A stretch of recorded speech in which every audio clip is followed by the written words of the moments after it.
Good evening, everybody. Thank you so much for joining us. This is our third webinar in our 4-webinar sequence for our Researching Silent Heroes program sponsored by the American Battle Monuments Commission. We are so excited at the work you've done. We have your home front organizers, the research mentors, and I are working our way through them. We'll get those back later this week. But while we're doing that, we're going to do a little bit of transition to look at the military experience of the people that you're studying. What I'd like to do, a couple quick things. You know most of this. Google Classroom sending you an email. Your webinar's late. It's not late. It's cool. We'll check it off in the morning. You have access to the Q&A box. Dropping questions. Keep them coming. We'll do our best to answer as many as possible. Live captioning is turned on. If it helps you, great. If not, hit the CC button, turn it off. Christopher's getting over a cold. I tend to be loud most of the time, but we know it helps people. AI does it. It's not perfect. It's pretty darn good though. Just like always, we'll get the slides and the video posted up to Google Classroom in the morning. And then what we're doing this month is we're focusing on the military experience organizers. When we designed this class, we built a 4-week window for each of the modules. And that's intentional because we know that research takes some time. That being said, please don't feel like you are left out on your own floundering. We've gotten a couple questions. Hey, I'm getting stuck. I feel like I'm hitting roadblocks. My automatic response is give me some days and times and we're happy to help you. The key with the research process is I can't just give you like, oh, here's the magic source or here's the fix, because all of this research is so individual. But know that we've got a real passion for this. Your research mentors have a real passion for this. And we want to help you do as much as we can to uncover a lot. Now, we work on this module from now until Friday the 28th. And then we're going to start transitioning into writing up these stories. So that's kind of where we're headed.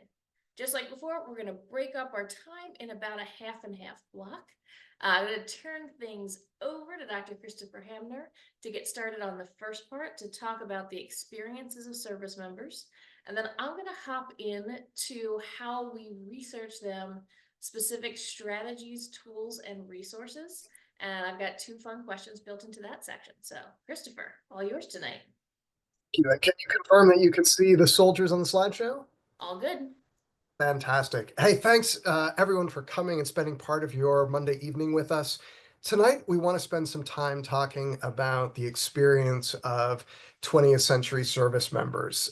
And this is a topic that I have dedicated my entire research career to. So almost a quarter century, I've been thinking about the experiences of men and women fighting on the ground, in the air, on the seas, and I want to share as much of that as I can in 30 minutes. And so what I've decided to do is to build this this presentation around what I think is one of the central questions of the individual's experience of warfare, which is what makes them do it?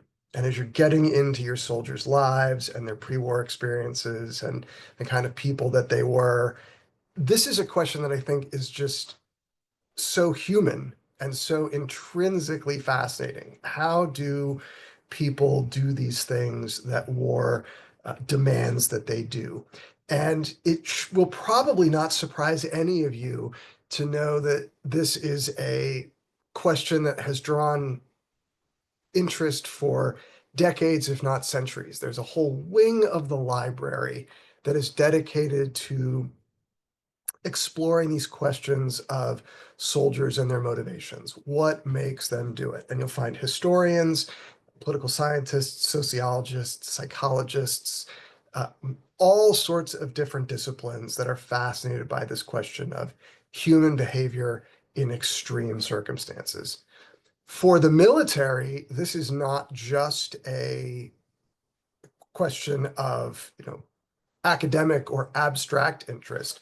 For military systems, for the American military systems of the 20th century, the question, what makes soldiers fight, has a very immediate and very practical central gravity to it, because it is impossible to continue fighting battles unless you have soldiers who are willing to fight, to risk their lives, to kill when necessary, And so the US military, particularly in the 20th century, invested a tremendous amount of resources into trying to better understand what was making soldiers fight, because the answers to those questions had immediate practical meaning to the US military.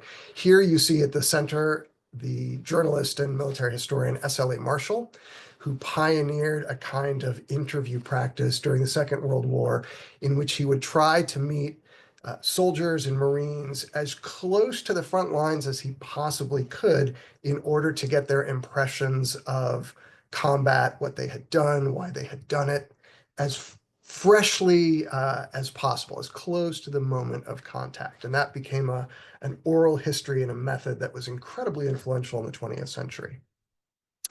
In World War II, the United States Army Air Forces had this similar problem of motivating their air crew to fly the incredibly dangerous missions over Europe, particularly in 1943, 1944, 1945. And they commissioned a pair of psychiatrists to try to unpack this question of motivation. What keeps the air crews going up, and why do some of them break down? And those psychiatrists published this well-known study, Men Under Stress. And in the introduction, they say that this whole question of what makes soldiers fight boils down to this one simple proposition. What can possess a rational man to make him act so irrationally? I think that's a really elegant distillation of the issue at the center of our soldiers' experiences. Participation in combat fighting requires one to put one's life at risk, and we have 50,000 years of human evolution that is screaming at us not to do that. And so fighting requires individuals and military systems to find a way to short circuit the rational part of the brain, at least for some period of time. As I said, there's a whole wing of the library that's dedicated to examining these questions over time at different places and different moments. So what I thought I'd do today is to give you the two most useful frameworks that I've found in breaking down soldiers' experiences into ways that I can analyze and understand and teach. And I found these useful for organizing my own thinking, and also for talking through some of these questions with my own undergraduate students. So the first framework I'm going to offer comes not from the 20th century or even from the American military, but from a historian named John Lynn, who was a Napoleonic scholar. He's looking at the Grand Armée that fought under Napoleon in the early 19th century. And Lynn's central insight was to create a kind of three-category topology for understanding soldier motivation. He said, to really understand this, we need to think of three categories. First, initial motivation, which is the factors that lead someone to join the military in the first place. Second, sustaining motivation, what keeps soldiers with the military on campaign. And then third, what combat motivation, what drives soldiers once the shooting starts. And so what I think Lynn is really saying is that what makes soldiers fight is just maybe not the right question to be asking, and that we'll get better answers and better research insights if we break it into three parts. So if we ask, why do soldiers join up? Why do they stay despite the miseries of campaigning? And then third, how do they face the trauma and the terror and the confusion of battle? And how do they do that over and over and over again? So that's what I want to talk about this evening. And then the little time that we have left, we'll talk about some of the trauma responses that seem to accompany people who are put in these extreme, terrifying situations over and over and over and over again. And one of the things that I find really interesting, and one of the reasons I've been looking forward to this presentation especially, is because this is a place where there do seem to be a lot of continuities between the Great War, World War II, the Korean conflict, and Vietnam, even though those wars happen in very different moments, in very different contexts, in very different places. They involve different technologies. But in the 20th century, there are some really fascinating continuities. And my own dissertation advisor used to say that this kind of boiled down to the fact that we're all human beings, and we all dislike being shot at and killed. And so we're going to focus on some of the commonalities here, and then I'll leave it to you guys in your research to think about how some of these things might have played out in the specific experience of your soldiers. So that first category, initial motivation, we've really already looked at in preceding webinars. We've talked about some of the ideological reasons and practical reasons that soldiers might join or be forced into these conflicts. The two that we'll spend a little more time with today are the second and third categories. So first, let's turn our attention to sustaining motivation. Why do soldiers remain with the military despite how miserable that experience is, even between battles? So when there's no shooting going on, but just the boredom, the deprivation, the misery of hot summers, jungle insects, disease, freezing cold winters, all of the elements. And soldiering is a miserable job, even when you're not being shot at. And the litany of complaints that soldiers have generated over the last 100 years or the last 2,000 years has some really remarkable similarities. And you could pick up letters from 1917 and from 1967. And if you took out some of the identifying minutia, you find that a lot of the things that they're complaining about are the same. And so how do militaries keep their soldiers together even in between battles? And let me offer you a second framework here, and this is one that I use with my own students a lot, is that it's helpful to think about each of these phases, initial, sustaining, and combat motivation, in terms of carrots and sticks. So carrots are the things that pull someone into battle, the incentives and the offers, tangible or intangible, that make someone want to fight. And the sticks are the punishments or the coercion that push someone into battle. And so, it's the avoidance of some punishment that might get someone to go forward. In the American system, we tend to think a lot more about carrots than we do about sticks. But I think it's really important not to forget about the presence of coercion. Coercion has always been an important part of keeping militaries together and keeping them functional. For thousands of years, the militaries have depended on that kind of coercion and punishment. And one of the reasons that military units are able to stay together is that once you're brought into the unit, it's often very difficult to not go along. First of all, refusing is a capital crime. You can, if you desert, you can, at least in theory, in the army in the 20th century, be charged with a crime and executed. In World War II, other military systems executed their soldiers by the thousands or the tens of thousands. We don't know how many Red Army soldiers were executed by their own officers in World War II, but the estimates I've seen start at 50,000. The United States executed only a single soldier. You see him pictured here, Eddie Slovik.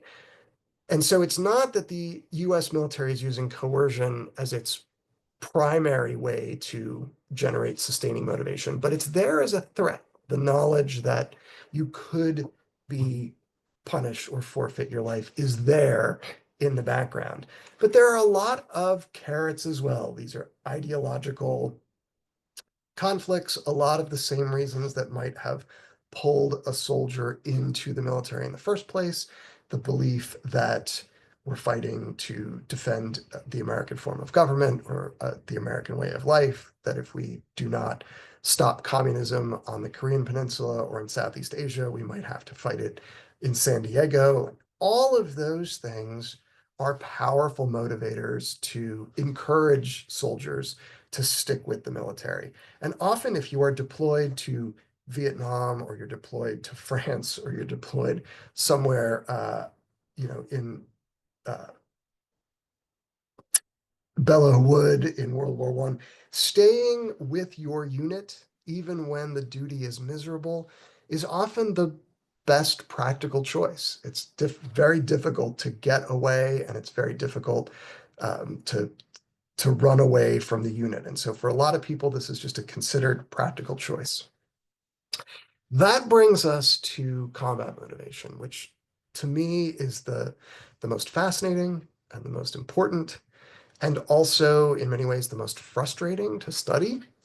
This is the piece of the puzzle for which we urgently want answers, and yet it's very difficult to get good source material because soldiers who are engaged in life and death struggles do not have the time necessarily to sit down in that moment and write down exactly what they are thinking and reflect on their experience. Many of the soldiers that we want to know about their motivations do not survive combat, and so their voices are silenced. And so we've got this fascinating puzzle that we want to know more about, and yet the frustration of trying to find ways to get at it. In the broadest strokes, there are some important similarities between all of the service members that we're studying in this program. So whether your soldier fought in the World Wars or the Korean conflict or Vietnam, there are a couple of commonalities that link them together. And one of them is simply the new kind of fighting that is specific to the last 150 years or so that really starts to emerge in the 20th century. And I have to emphasize to my students every semester how different 20th century warfare is, because for 5,000 years before the 20th century, armies went into combat fighting in orderly lines, shoulder to shoulder, elbow to elbow, whether that's in the Greek phalanx or the Redcoat army that's tramping up Bunker Hill there in the center, or the Civil War armies of the mid-19th century. These artist representations of combat in which the soldiers are wearing brightly colored uniforms and they're packed into tight lines and they're waving large flags. This is the way that armies had fought for all time. And my current students, who are all now 21st century, a lot of the young men are computer gamers, and this doesn't make sense. Why would anybody have ever fought this way? And I have to remind them that for 5,000 years, this is the preferred way of fighting because it works. And one of the most important functions that these tightly packed rows promise is that you can get people who don't want to be shot at and desperately don't want to get killed to go forward. Because in those tightly packed formations, the sticks, the coercion, work really well. Your own officers can watch what you're doing. They have NCOs positioned at the end of the ranks, ready to threaten people who look ready to break and run. The great Prussian general Frederick the Great said that an effective soldier had to be more frightened of his own officers than he was of the enemy. And those tightly packed linear formations make the sticks work really, really well for 5,000 years. That changes really dramatically in the 20th century, and partly it is because of big technological improvements, the advent of automatic weapons, which render the battlefields of the First World War and every conflict afterwards just suicidally lethal. There is so much metal in the air because of these new technologies that the surface of the earth is just unbelievably perilous. A German stormtrooper of the First World War referred to this as the storm of steel. You cannot put tightly packed lines out in the storm of steel. And so what we got in the 20th century and the 21st century now is a battlefield that looks really different. The empty battlefield, in which soldiers are spread out and they're using cover and camouflage and they're concealing themselves and they are trying to get some refuge from the storm of steel, and they are creeping up on their opponents. So there's a huge difference between the generations that fought before the soldiers we're studying and the soldiers that we're studying as part of this project. And one of the things that this new empty battlefield creates is an environment in which the sticks don't work very well anymore. It's impossible to monitor everybody as closely as they had been beforehand. And so military systems, and the American military system in particular, have to find new ways to use carrots to get soldiers to motivate themselves in battle. Now, depending on who you are following and researching in this project, you might find slightly different iterations of these issues. So there are very few desertions out of a B-17 bomber in the United States Army Air Forces. Submarines don't have a problem with desertion or people refusing combat duty, but you still see ways of building teams and organizations that have to support the psychological willingness to do very difficult things. The main place where these problems really play out is the ground armies, and whether that's World War I in the upper left-hand corner, Korea on the right, military systems that generate the soldiers we're studying had to figure out ways to make soldiers, if not want to go into combat, at least willing to go. And part of what they needed to do there is to fight back the very natural fear impulses. And it seems kind of mind-boggling now, but there is no real formal study of fear until about late 1930s. This great book by John Dollard, which you can get on the internet, it's a PDF, and it's not very thick. Most of the pages look like this. Is the first time an academic has sat down and tried to examine combat fears. And he did that by interviewing Americans who had, against US law, gone off to fight in the Spanish Civil War. And he asked them a battery of questions about what they had experienced and got some empirical data about what soldiers went through in battle. And those new understandings helped influence the ways that the American military system would prepare soldiers to go into combat. So this is the first wave in World War II, Korea and Vietnam, of realistic training. Boot camp in which you do things that look, feel, and sound like the things that you might encounter on the battlefield. And that's because a lot of John Dollard's interviewees had indicated that one of the hardest things about going into battle for the first time was that the feelings were so alien. They had never, gotten the dry mouth and the sweaty palms and the nauseous, the upset stomach. And so this kind of realistic training was built to let soldiers experience some of what they were going to experience in combat under much more controlled circumstances. And this is an idea that the American Army called battle inoculation in World War II. Will give trainees a small controlled taste of what they're going to get in combat and will allow them to build up some sort of resistance to it.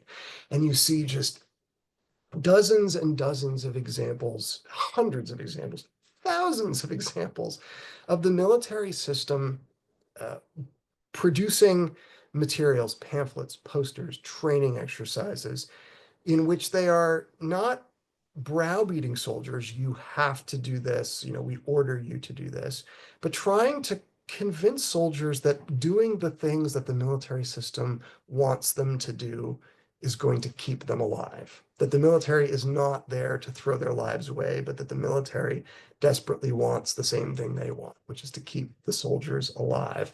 So you can see in this, this colorful foldout is telling soldiers to dig foxholes, which is something that officers really struggled in World War II with getting soldiers to do. But it doesn't say we order you to do this, or you must do this because the system requires you to. It offers the soldiers a pretty straightforward choice. Like, you dig or die. The US Army wants you to dig foxholes because the US Army wants you to stay alive.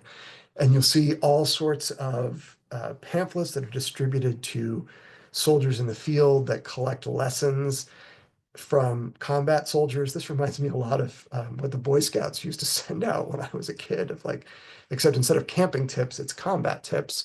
But look on the right-hand page there at the top where they're listing a whole bunch of suggestions. You might want to do this, you might want to do this, try to do this. The heading is, it's your life, right? The Army is telling you things that are going to be helpful to keep you alive, not you must do these things because the rigid, unremitting system orders you to do them. And so we see a lot more effort to try to get the soldiers kind of carrots that get them motivating themselves to go off and do the things that combat will require. And you'll see all sorts of newsreels and film shorts that make these very rational cases to soldiers. these are the reasons that you need to do it this way, because this way is going to keep you alive. There are other things that the military puts in place to try to make sure that individual soldiers and the combat units that they compose maintain their fighting effectiveness. And the military, the 20th century and still today, places an enormous premium on leadership. So there's all sorts of training manuals and training exercises and regimens that are designed to create junior officers who can convince soldiers to fight in combat. And the Army places a high premium in the 20th century on the belief that this can be learned, that you don't have to be a natural born leader, but that the Army can teach you how to lead other people, even in traumatic situations like a firefight. There's a lot of uh, fascinating and often kind of conflicting evidence about how effective these techniques are. And if you're studying a soldier from the Vietnam conflict, you may be aware of a phenomenon known as fragging, in which troops would use a fragmentation grenade, which you can see on the right, in an attempt to intimidate or murder an officer that they thought was being too careless with their lives. It's not clear how many actual instances of murder there are in the Vietnam conflict, but there's certainly this idea that the threat is there. And that suggests that in some important ways, the motivation is breaking down in ways that we can, that we should take note of and maybe study.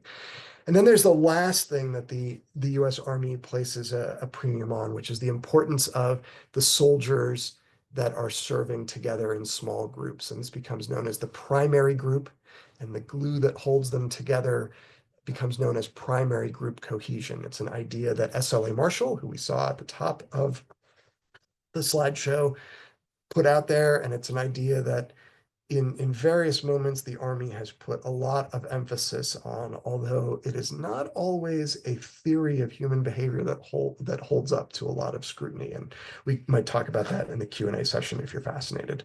Let me suggest one other interesting finding that comes out of this incredible effort in the Second World War to understand better the psychology and the sociology of soldiers. And that is a finding that the US military is not at all happy to get. And it's that upon arriving in a combat theater, soldiers gradually get better at fighting, and that there's a sort of steady increase. And then, very problematically from the perspective of the US military, is that at some point, about 250 days, combat effectiveness plummets.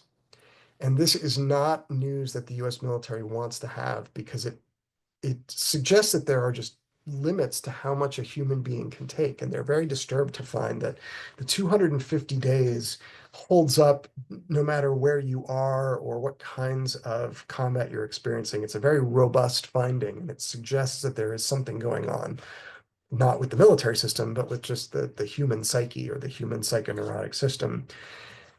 One of my very favorite academics is this guy, Paul Fussell, who went on to have a long and distinguished career as a professor of English literature at the University of Pennsylvania. But in World War II, he was an infantry officer. He was very seriously wounded at a battle called Hurtgen Forest.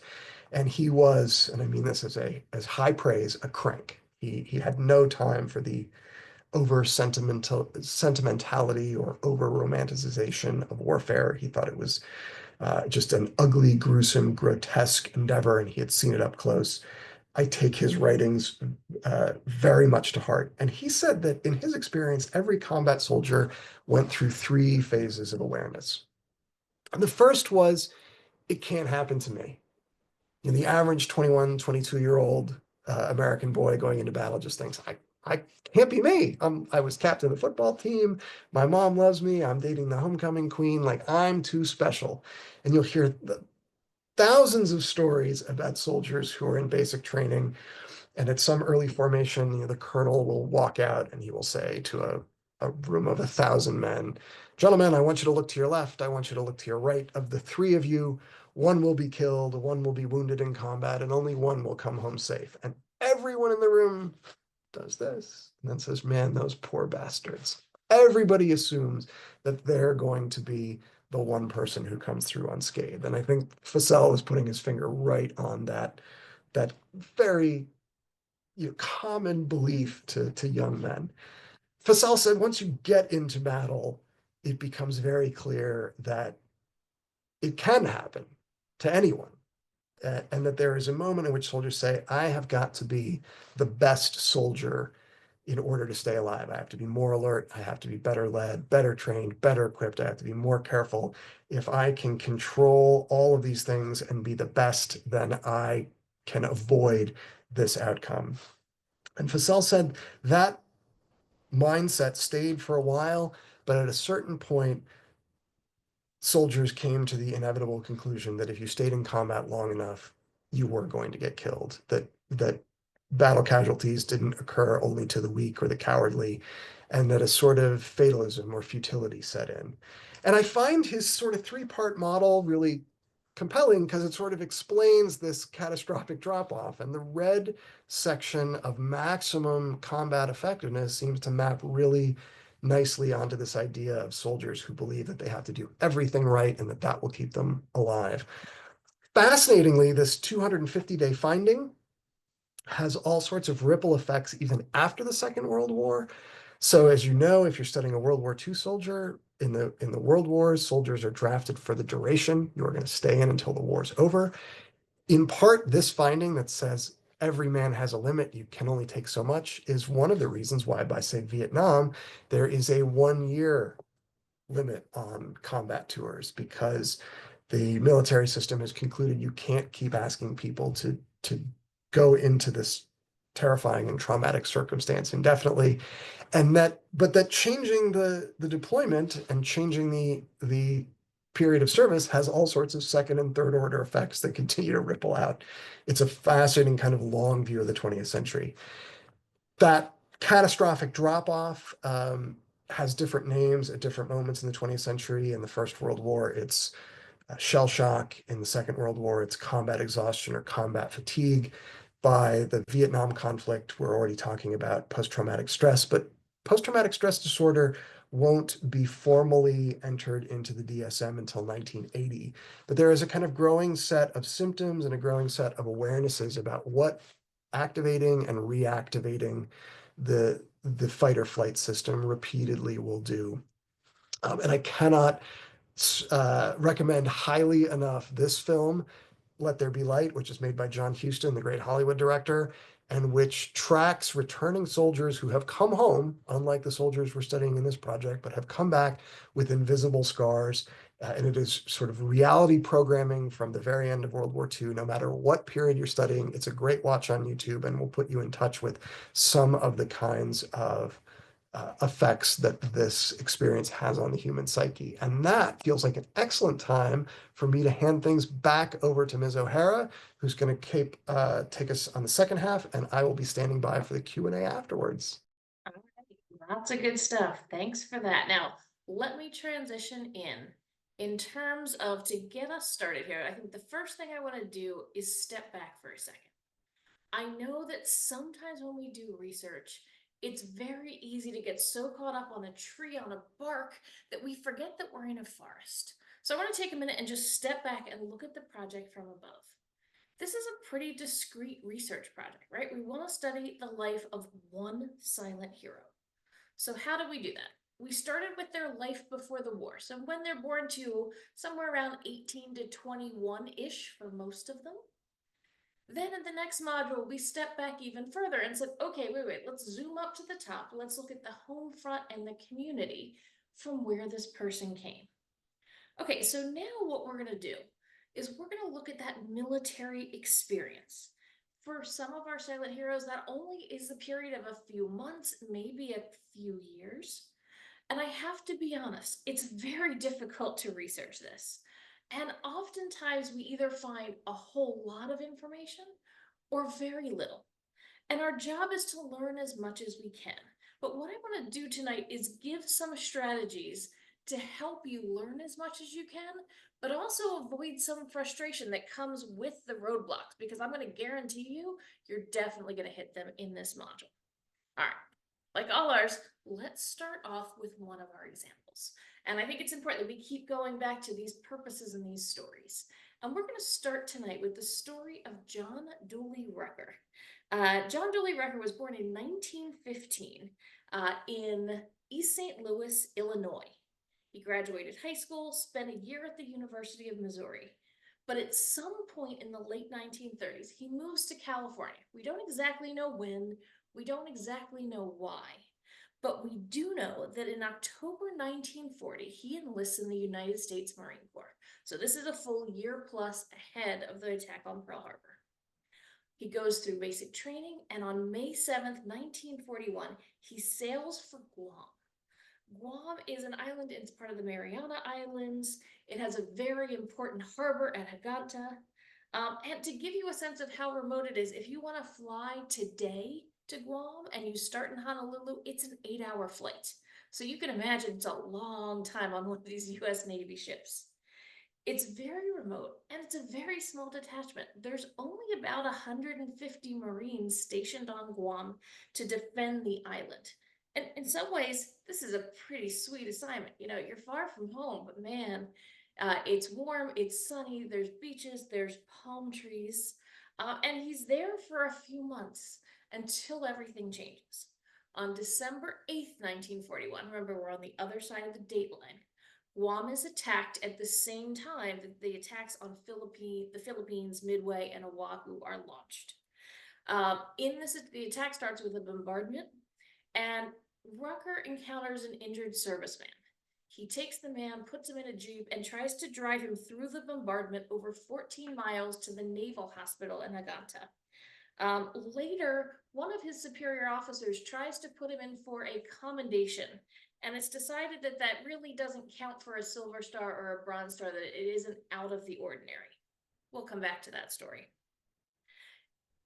By December 11th, the Japanese have taken Guam. And Rucker spends the entirety of World War II as a prisoner of war of the Empire of Japan. He survives hell ships, he survives Zensuji POW camp, Osaka main camp, he survives dysentery and beriberi and pellagra and malnutrition, and somehow he survives. He's liberated in late 1945, he's brought back to the US aboard the USS Rescue, which is a hospital ship, and in February 1946, he receives an honorable discharge from the Marine Corps. For most majority of people, the story would stop there, but it doesn't stop there for Rucker. In April 1948, so just over 2 years later, he re-enlists in the Marine Corps. I think this is a remarkable story when we start to talk and think about what motivations there are. He re-enlists in the Marine Corps. He ends up participating in the Incheon landings. He's bounced around between a couple different units. One of the things that we see in the very early stages of the Korean War is soldiers being moved around and Marines being moved around into different units as the landings begin to advance. On December 6, 1950, he's assigned to the 1st Marine Division. And he's leading a light machine gun unit from Hagaru-ri to Kotu-ri when this happens. Zoom out from the citation on the left, but Rucker was moving his section of guns in sub-zero temperatures and under hostile fire, and he calmly directed and supervised the gun emplacement, promptly put them into action, and personally made several trips to the ammunition supply point. Sadly, later that day, he is hit by a missile, mortally wounded, and dies. However, I will say he did receive the Silver Star this time. Unfortunately, it was after he died. Okay, stop for story time for a second. We've got to go into the Q&A box.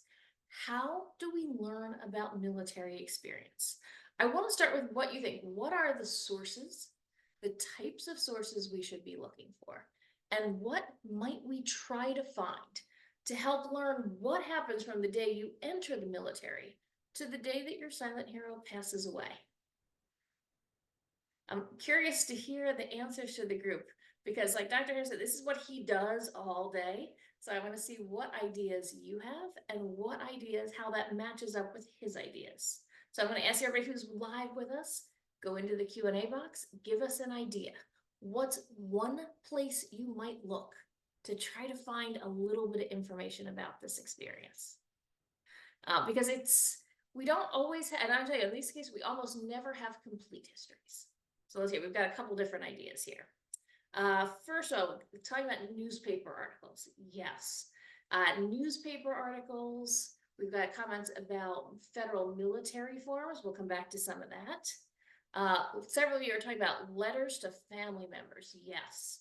When those have survived, if you manage to get your hands on them, man, those can be incredibly insightful. Let's see, some other ideas. News interviews with people who survived. That's a really good point. Our silent heroes did not survive, but we know that many people around them did. All right, let's see some other ideas that are here. Duty rosters, captain's logs, regimental history, some good solid, and those regimental histories are awesome secondary sources. Let's see, particularly for those of you studying Vietnam, local veterans groups, other veterans who are still alive who might be willing or able to speak to you. Some other ideas. The Library of Congress, we'll come back to that. Army unit histories, museum collections, learning about field reports to find out the cause of death, more information about a specific unit, or like we just saw, a citation. These are a lot of good ideas. And I'm going to be really honest with you. Christopher's going to agree with me here real quickly. You're not going to find all of them. And I think we need to be realistic about what we will and won't find. Now, if you're like me and you can't sleep at night, what do? You turn on HGTV and watch House Hunters. And if you don't, like, you're totally missing out. When you watch people on House Hunters, they're like, I want 3 bedrooms and I want 6 bathrooms and I want a gourmet kitchen and a huge backyard and I only want to pay $800 a month. Well, we can all look at that and know it's not going to all happen. And they show those nice little check marks about what each property is going to give you or not give you. And I think when we look at military research, we need to keep in mind that we're not going to get all the check marks. So some of the things that we may be able to get our hands on. The first are these official military personnel files. They're exactly what they sound like. They're personnel files. So they're everything from your first day of service to your last day of service.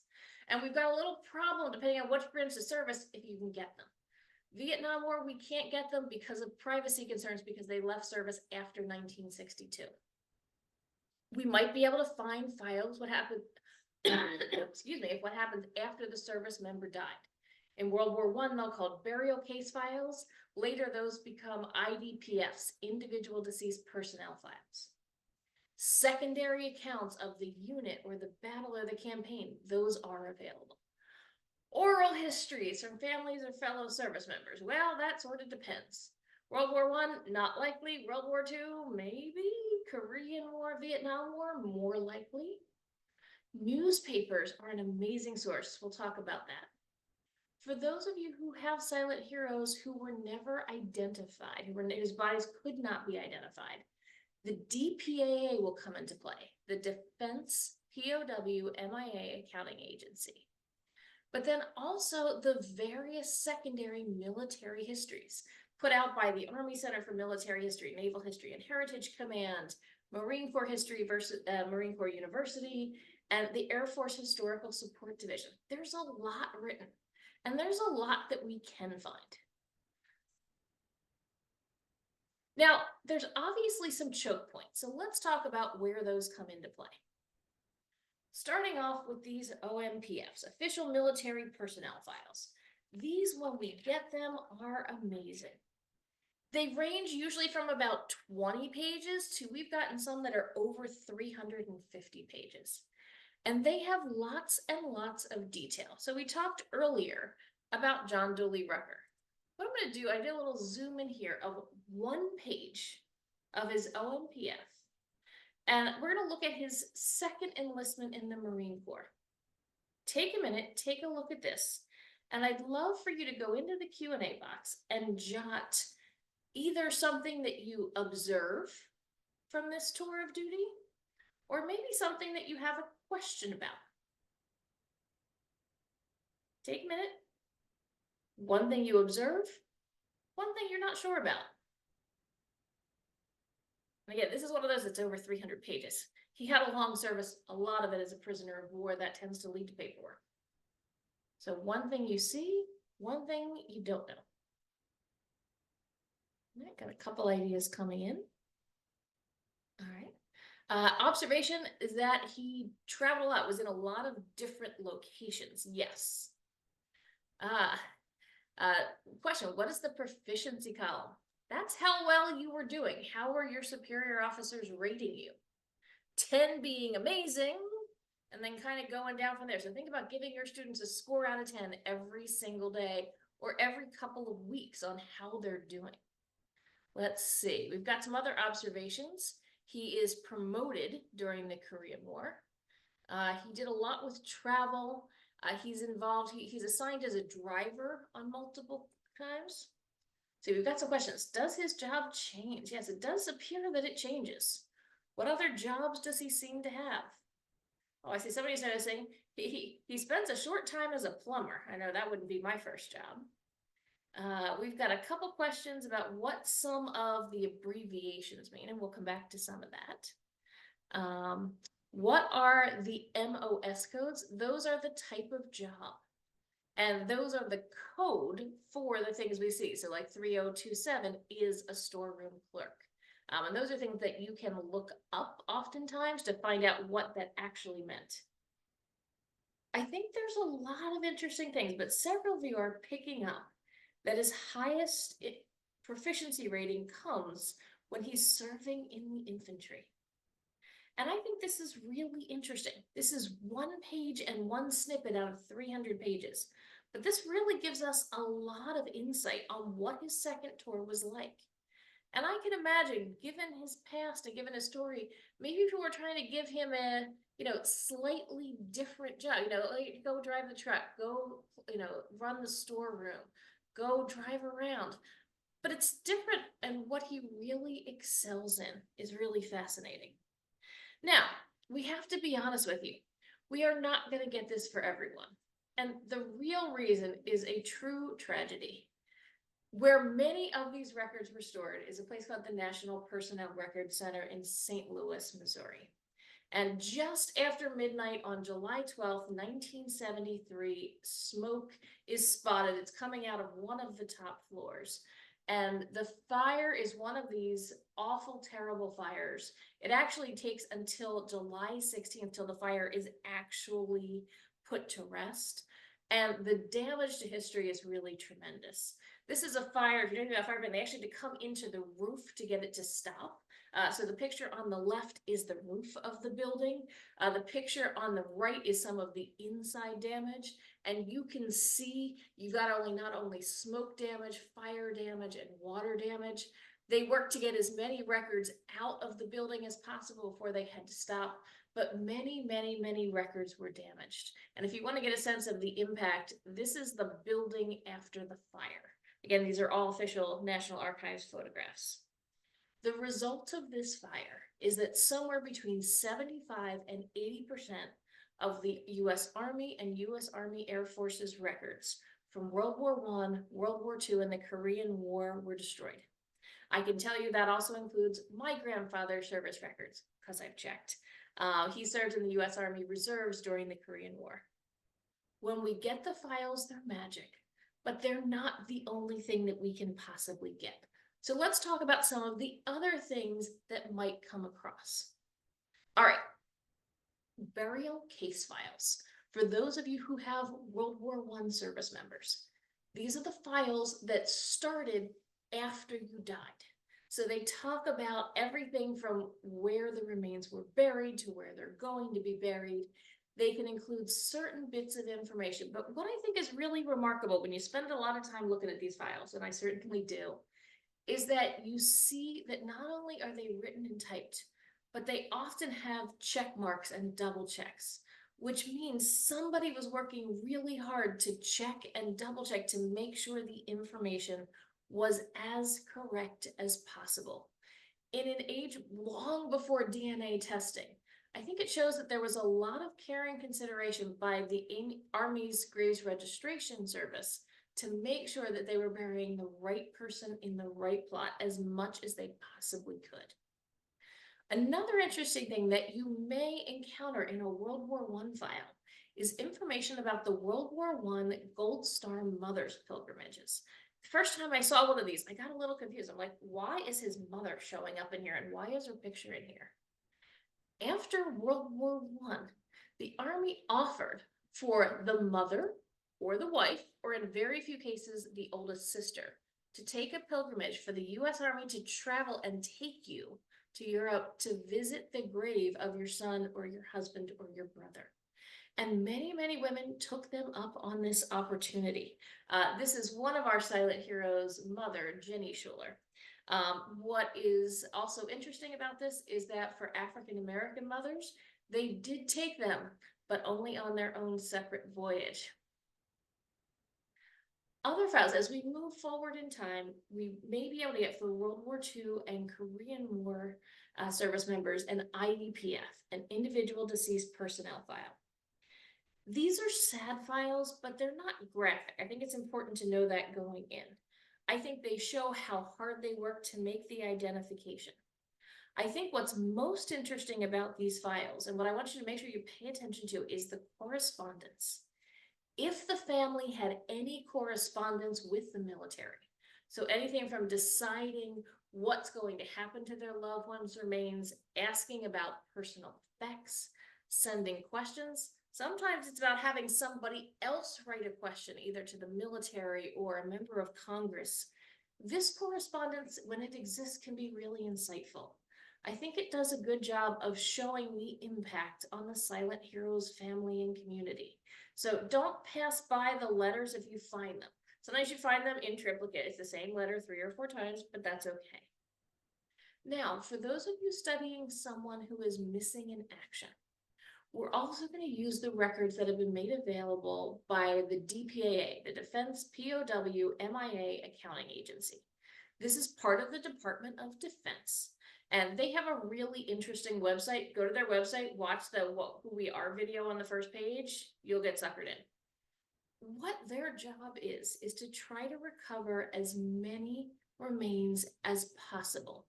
They focus on a lot of different areas, and they start by using historical records, information from local communities to try to determine, hey, we know that there's a story. We know that an airplane went down over here.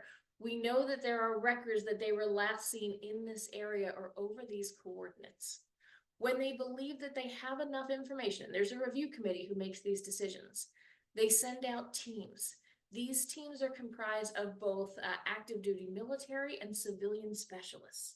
So think of this as scientists, historians, forensic scientists, communication specialists who go and try to excavate to try to identify remains. If they find what they believe are remains, they are then brought back to labs. There are 2 different labs in the DPAA system. The first is at Offutt Air Force Base in Nebraska, and they focus mainly on remains that are brought back from Europe or North Africa. The second lab is at Joint Base Pearl Harbor Hickam in Honolulu, Hawaii. I've had the pleasure with several teachers to visit this facility, and it truly is amazing. What I can also say is not just the work that they do is fascinating, but the amount of respect. When you go, you can't walk into the lab for obvious reasons, but there's a glass wall that you can see the teams and see them working.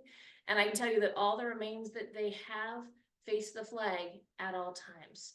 They go out of their way to be respectful, but also to try to do everything within their power, and with the new technology and the new types of not only DNA matching, but also historical records, to bring as many of the individuals home as possible. The other piece I want to say is, don't just rely on these military and government sources. Newspapers are super important. They are the social media of the 1960s and 70s, the 1950s, the 1940s, the 1910s. Particularly the smaller a town or community that your person came from, the better chance they're being talked about in the local newspaper. Also, make sure that you have the right context. When I was working on the Rucker profile, I had to learn a little bit about what happened to Guam in World War II. I knew the Japanese took the island, but when I started off, I'll be honest, I really didn't know too much more than that. So I used the National Park Service and some other resources to help get me the understanding of why Rucker was there, what his assignment would have been like, and then what happened to the people of Guam. Not all of that made it into the final profile, but it made me a better historian. Also, use that secondary source material. When you find some of these books, I'm going to be honest, they're 3, 4, 5, 600 pages long. But remember, once you can identify a campaign or an effort, you can go right to that section. That's going to be much more manageable. All right, goals for this module. We want to learn as much as we can about military service, death, and commemoration. And it's important that we go beyond the silent hero's death. There's more to this story, and we want to tell as much as we can. So here are your tips this month. You ready? Number 1, assemble as much as you can. You're not going to get everything. Don't kill yourself to try. Get what you can. And then focus your time on reading, interpreting, and asking questions. One of the biggest challenges is figuring out what some of the codes and abbreviations are. I'll be honest, your first step is Google it. And when you start to get stuck, reach out and ask. I've done a lot of these. I've gotten pretty good at them. I'll be honest, when I get stuck, I've got some friends that I call. For those of you working in the Korean War section with Paul Gauthier, he's one of my contacts. He served 20 years in the United States Coast Guard, and he's very good with deciphering codes, especially for in naval files. So if we don't know, we'll do our best to figure it out. Don't ignore the newspapers. There's really good stuff in them. Check Chronicling America, check newspapers.com. Depending on where you live, some of you have access to News Info Bank, the Los Angeles Times, New York Times databases. Use them, you never know. If you've made connections with families, what do they know? Do they have letters? Do they have anything that they can or are willing to share? And if they don't or they can't, that's okay too.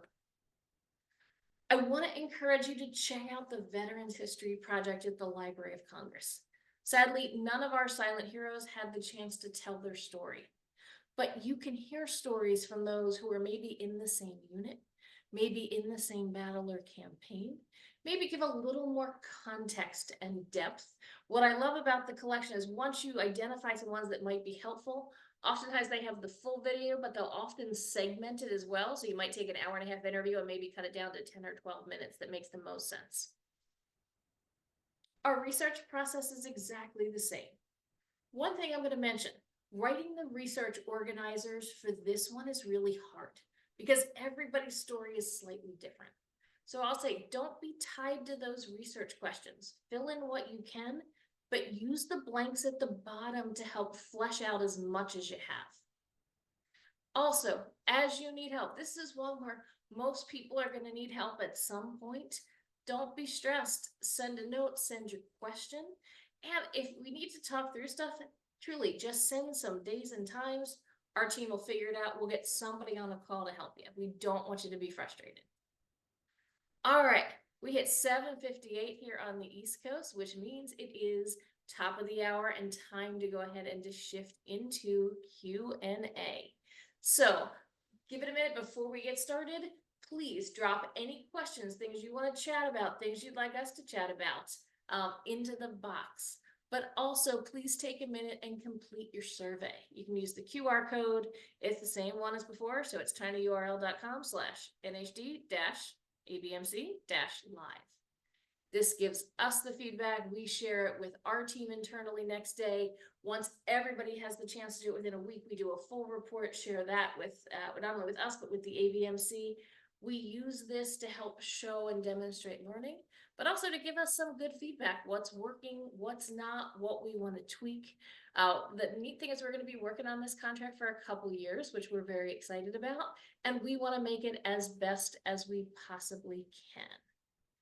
All right, so let's throw a couple different questions out there. Lots of questions about what different abbreviations mean. And I'm going to be honest, I don't know all of them. It takes a little bit of time to figure them out. Start with Googling, and then if you get stuck, ask, reach out. Usually we can figure most of them out after a while. The thing to be aware of, sometimes you do find medical information in here. Also you want to ask too, do we really need to share it? So like, I'll give you an example. One of our silent heroes, not John Julie Rucker, but another one, he had a little problem with getting syphilis. I don't know how sailors get syphilis. It just sort of happens sometimes. And he got it like 2 or 3 times. He really couldn't learn his lesson here. Did we put it in the profile? No. We talked about it, but we decided that that was a specific detail that, while very true, maybe wasn't very necessary to make it into the end one. All right, so let's see here. 2 interesting observations that I'll share out that are in the Q&A box. Chris mentioned that if you're studying World War I, those Gold Star Mother documents are incredible. They do generate some really interesting correspondence from the family's perspective, and the decision to go or not go. I saw one time where the mother really wanted to go and kept getting sick, and they only did it for 2 or 3 years, and then she couldn't go. But that letter of her making that decision was really powerful.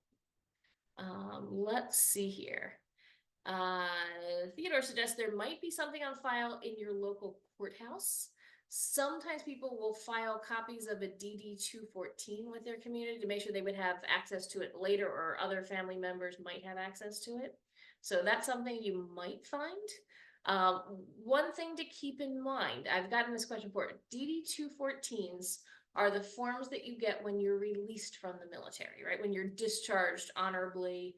It shows your service record, what you did, where you were assigned, your highest grade, where you could work in the civilian world. One thing to know, we will not have DD-214s for any of your silent heroes because they were not discharged from the military.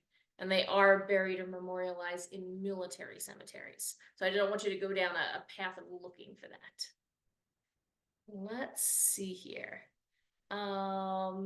Interesting. All right, so fun fact, the Roosevelts were pivotal in spurring the creation of the Gold Star Mother pilgrimages. Very cool. All right, here's a real interesting question. One of our students uncovered some information that in the Vietnam War, this particular silent hero's remains may not have been treated respectfully. She's uncovered some stuff that suggests that that may not be the case. When you're dealing with a family member, what should or shouldn't you share with them? And I think that's a really good question. And I think you have to gauge this based on the family. There are some families that really do want to share and engage. And you can say, would you like copies of the things that I find? If you do find something, one thing you might want to be a little bit careful with, unless you have absolute 100% proof, I would be careful sharing stuff with a family, especially if it's anything that might be speculative or somebody said or somebody heard, as opposed to official documentation. But I think too, the other thing to keep in mind, those of you, especially in the Korean War and Vietnam War cohorts, their family members never came home. And I think that that's very different than someone who has a grave to visit, whether it be overseas or back in the US. So I think that's one thing to think. It's kind of going to depend on the family. What I might suggest is to kind of gauge the scenario. Is there someone who is maybe a more distant family member who'd be easier to handle the information than someone who might be maybe a spouse or a child? At the end, I would tend to say offer the information, but maybe put copies of things that might be bothersome in a sealed envelope, and they have the choice then to open them or not. And maybe not right away. And I would never, ever ask someone to open something in front of you, because I think that's just, something to consider. All right, let's see here. Other things that we might see. All right, here's an interesting question. Chris, I'm going to toss this one up to you because we've dealt with this a couple times now. Sometimes your silent hero is only in service for a very short time. So I'm thinking about some of the sailors at Pearl Harbor. They're only in the service 6 months, 12 months, 18 months. What kind of tips can we give to people whose military service was very, very short and there's just not a lot to tell? Yeah, so that's not that uncommon. And I think one thing is to fill that out with some of the stories of the unit that they're part of, or some of the whatever you can glean about their training experience or their time kind of getting from wherever they trained and prepared to the theater where they deployed. So there are often going to be stories kind of along the way that you can make more out of. Another thing to keep in mind too, as we're writing these and if you spend some time on the website and poke around, you're gonna find that these stories are inherently uneven. Sometimes you've got a story where, life before the war is 4 and 5 paragraphs, and sometimes military service is 1 or 2, and sometimes it's reversed. And honestly, our goal is to summarize the story, tell the most important information, maybe not every itty bitty gritty detail. We don't need to know every single mission that the pilot flew on, but maybe, 2 important missions out of the 32 included this mission and that mission. But then it's also about providing that documentation. I know bibliographies are a big pain in the behind, and I know that I get very obsessive about getting them right. But the reason that I think we're so obsessed about getting that right in these profiles is that we want to make sure that future researchers and not uncommonly future family members who find these have the full information, know everything that you drew off of. Because oftentimes we've had family find these, and sometimes it's a year or 2 years later. And sometimes I've had, teachers reach out to me and say, hey, this is there's more information. We have more photos. We have another piece of the story. That gap you don't know about, we know where they were. The great thing about web publication is get the records. We'll update the bibliography. We'll update the profile. All right. Here's a good one. So personal effects. When you die during wartime, obviously you have some stuff. You've got a trunk, you've got clothes, you've got some personal effects. Christopher, can you talk a little bit about what happened to that stuff after you died? In some cases, it's returned to the families. In some cases, it doesn't get collected. I don't know. I think a lot of that is kind of situational. There are efforts that I have seen in which the surviving members of a soldier's unit would say it would be important for his parents or his spouse to have this stuff back and would make arrangements to have it conveyed. I'm not aware of the sort of standard processes for doing that. And most of the times that I read about it, it's often that, a friend or a comrade had said, I wanted you to have this, or I know that he would have wanted you to have these things. I think in certain cases, the military attempts to kind of return things, but soldiers in the field, you know, are limited in what they're carrying with them. So the personal effects are usually pretty limited. Souvenirs or trophies are things that people send home often. And so as with a lot of these things, it's kind of a mixed bag, and you're never sure what the particular soldier or sailor that you've decided to study is going to turn up. I know that all comes under the quartermaster. I know in World War II, a lot of those materials were processed through Fort Riley, Kansas.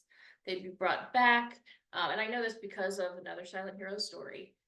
He was killed shortly after D-Day, and the mother doesn't really believe that he's passed away, so starts writing letters to many people, including many members of Congress. First saying, I don't think he's dead, and then basically saying, well, if he's dead, I want his things. And they're saying, we're working on getting them. I know back at Fort Riley, they would take them, they would clean them. There would be correspondence. So, for example, I know there was correspondence with some silent heroes' parents or next of kin to say, "Hey, we have this thing, whether it's a photograph, whether it's a Bible, or something that could be personal, but it might have bloodstains on it." And ask the family if they wanted it back or wanted it destroyed, rather than just sending it. And I think they did their best. Although with that many people and that much stuff, you can imagine that it didn't always get to the right person. And maybe didn't always come back with what they thought or with all the things that they, thought they had, because it is wartime. In that vein, if I could just also add, like, one of the things that has been maybe the most eye-opening about working on ABMC projects now for 10 years is we often kind of think of bureaucracies as being the epitome of like heartless, soulless, functionaries. And in the case of ABMC, and having read like lots of the correspondence, like it's amazing to me how much, what appears to be really genuine concern about, protecting the families from needless suffering or needless pain, but also trying to like, you know, assuage their grief in some way. It's really remarkable, even, back to the Great War, just when it's one guy in an office. We'll talk about this in the fourth webinar, but like, the bureaucracy does seem to have a tremendous amount of concern about what can we do for these families, or how can we avoid making their suffering more acute or more prolonged, which I think is really kind of interesting. All right, here's a question that comes up, especially when we don't have OMPFs. Family member mentioned that this particular silent hero served in an honor guard for General MacArthur, but we don't have anything in the records that prove that. All of the records are about his capture and his death and nothing before that. Ideas for finding that kind of info. Well, the place that you'd find it, if it exists, is in the OMPF. But when we have information like that from a family member, it's okay to qualify that and say something like, his daughter remembers, or his daughter has a photograph where we know at least at one point that he did this. We don't need to say that absolutely that's what he did every single day, because we don't necessarily have that proof. But it's okay to qualify things like his sister remembered, or his niece talked about it. As long as we're qualifying where the information's coming from, and there's a person with an interview in the bibliography, that's okay. If more information comes out, we'll shift things. All right. Here's what, is it a good idea to start thinking of organizing ideas into paragraphs? If you want to move ahead to the next step, you can, but I would say let's focus for the next couple weeks on really getting the military piece down. If you do, you've got the folder in your folder. That's the next step, which is writing up the profile, and you've got some directions to get you started. But I wouldn't try to get ahead of yourself before you get the military piece kind of under your belt. Let's see here. Several of you are talking about finding some really powerful letters. And maybe letters that family members have. One of the things that I'm going to mention is that if we have family permission, if the family has signed that form, in each of our sections we can put up to 3 images. So sometimes those are photographs, sometimes those are documents. It can be a letter to a family member, but only with the family's express permission. And I think it's really important that we respect these families and make sure that we're 100% clear with them if they're okay with it being, would you be okay if I quoted from it? Would you be okay if we uploaded it to there? And if they say no, that's okay. We'll also make sure too, once we've got these profiles roughed out, we'll send you a copy to proof it. And then we'll also say, if you've got a family connection, make sure they check it and are 100% okay before we share it out or post it anywhere. Here's a question. If I want to look for photographs, where would I look? I'm going to be honest with you. This is where it gets a little bit challenging, because we're into the 20th century. In terms of the best photographs from this wartime that we can have public access to, it's usually the National Archives, not the Library of Congress. The Library of Congress has some photographs, but the official government ones that don't have any copyright restrictions on them are at the National Archives. They have some digitized. They don't have lots and lots digitized. They don't have nearly as many as I wish they had digitized. But that's something to keep an eye out for, because let's say, for example, we can show a photograph of the Battle of the Chosin Reservoir. Your particular silent hero doesn't have to be the third guy from the right to be able to use that. Keep in mind, as we get into World War II, Korea, and Vietnam, we have to be careful with copyright. So, for example, we can't print photographs that ran in Time magazine. Even they're amazing photographs because they're copyright, or things that were on the AP. Sometimes we can get away with certain things. We can use newspaper clippings, things like that. But we'll help you with that. But I also would say, don't be afraid to look at those textual sources as well, because you can often find a lot of things that we can use as illustrations, even if they're not technically photographs. All right, that was a lot of really cool questions. Sorry, lots of research questions tonight. We'll give it just a second. If you have any other questions, please go ahead and put them in, or shoot them to me over in an email. We'll be happy to take a look at it and either answer it or get it to the right person to answer. As we're wrapping tonight, we want to say a big thank you not only to all of you for giving us your time and your energy, not just tonight, but really over the last 3 months, but also a big thank you to the American Battle Monuments Commission. I will say that Liz DeLucia says hello. She is working in their Paris offices today, so she can't join us because of the time frame. And once she comes back, she's actually headed out to Manila for the 80th anniversary commemorations out at Manila American Cemetery. So we may not see her live for the next couple of weeks, but she's in and she's checking in on, and she's been really helpful with some questions that we've run into. So thank you for your time. Thank you for your effort. We're excited to see these profiles develop, and please, please, please ask us questions. I promise you're not bothering us. And if you asked a question and it's like, oh wait, it's a week later and they haven't answered, send it again. I'm gonna Ask be honest. again. I get somewhere between 200 to 400 emails a day. Sometimes it's more than that. And I do my darndest, and sometimes I do miss them. So please don't let me miss your email. Bug me.